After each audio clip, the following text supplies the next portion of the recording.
The third most common misconception is Muslims are terrorists. And after 9/11, you had the 7th July, that's the London bombing, and there was a common statement which said, all Muslims are not terrorists, but all terrorists are Muslims.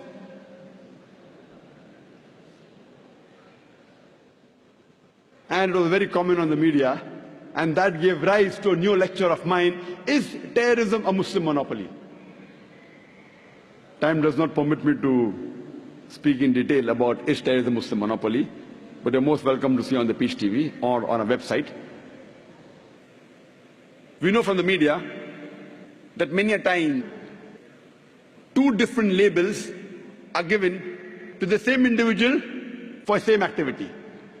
For example, more than 60 years back, there were many Indians who were fighting for the freedom of the country. These people, by the British government, they were called as terrorists. But we common Indians, we call these people as freedom fighters, as patriots. Same people, same activity, but two different labels. If you agree with the view of the British government that they had the right to rule over India, then you have to call these people as terrorists. But if you agree with the view of the common Indians that Britishers came to India to do business, they have no right to rule over us, then you have to call these people as patriots, you have to call these people as freedom fighters. Same people, same activity, but two different labels. And I very often attend the media, and while having interaction with the Indian press, I asked them a question, that do you consider Bhagat Singh as a terrorist? So he said no. I said why? The same Western media, when they call Bhagat Singh as a terrorist, you say no, he's not a terrorist. Why? Because you know the background of the history of India's freedom.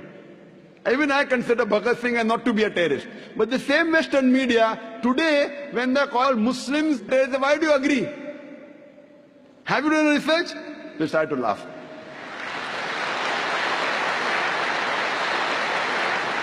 Quran says in Surah Hujurat, chapter 49, verse number 6, whenever you get information, you check it up before you pass to the third person.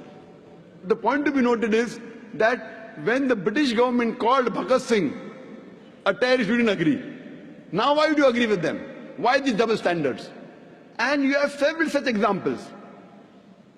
When we read the history of the American Revolution, in 1775, during the American Revolution, George Washington, he was called as the terrorist number one by the British government when the British was ruling America. The Britishers called George Washington as terrorist number one. Later on, when America gets its freedom, George Washington is made the president of USA. Imagine, terrorist number one becomes the president of USA.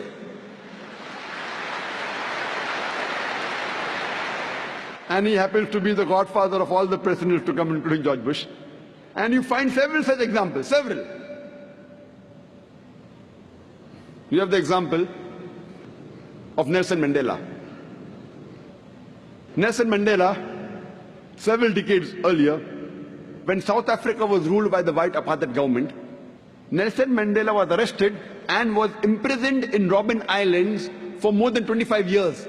By the white apartheid government, Nelson Mandela was called as terrorist number one.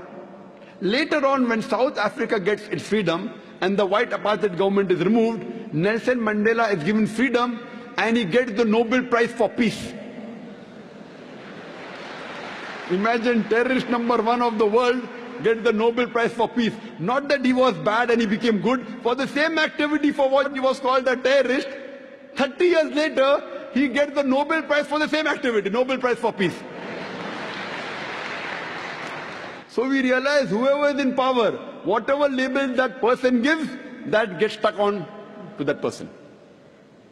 This is media. Media is very powerful. According to me, it is the most important weapon today. It can convert black into white, day into night, hero into a villain, villain into a hero. This is media. Unfortunately, we Muslims, we are very backward as far as media is concerned. Our technology, whatever technology is halal, what is permitted in Quran and Sunnah, we have to use it. We have to convert it to halal. Television per se is not haram. I do agree, 99% things that come on television is haram. We have to convert the haram into halal. And that's how we have to convey the message of Allah subhanahu wa ta'ala. The best way today that you can convey the message of Allah subhanahu wa ta'ala is the satellite channel. It is the media. At least we can give shahada, we can tell on the day of judgment to Allah subhanahu wa ta'ala, at least we tried our level best to let the message of Islam reach every home, or at least as many homes as possible. And alhamdulillah, summa alhamdulillah, since 3.5 years after the launch of Peace TV, now the viewership of Peace TV is more than 100 million. Alhamdulillah. People may be wondering that, why are there so many cameras? People are saying, why 12 cameras required?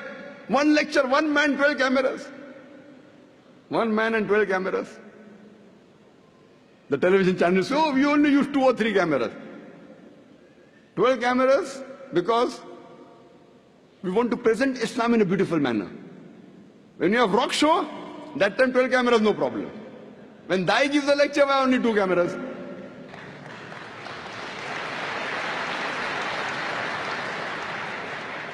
See, today is the age of science and technology. When we want to convince the youngsters, the media is taking them on the wrong track. We have to use the same media to get our youngsters on the right track, from wrong track to the right track. And believe me, we know, I agree, that majority of the media is haram. But as long as we don't break any rule of the Sharia, of the Quran and Sahih Hadith, we can use this media to the benefit of the spread of Islam.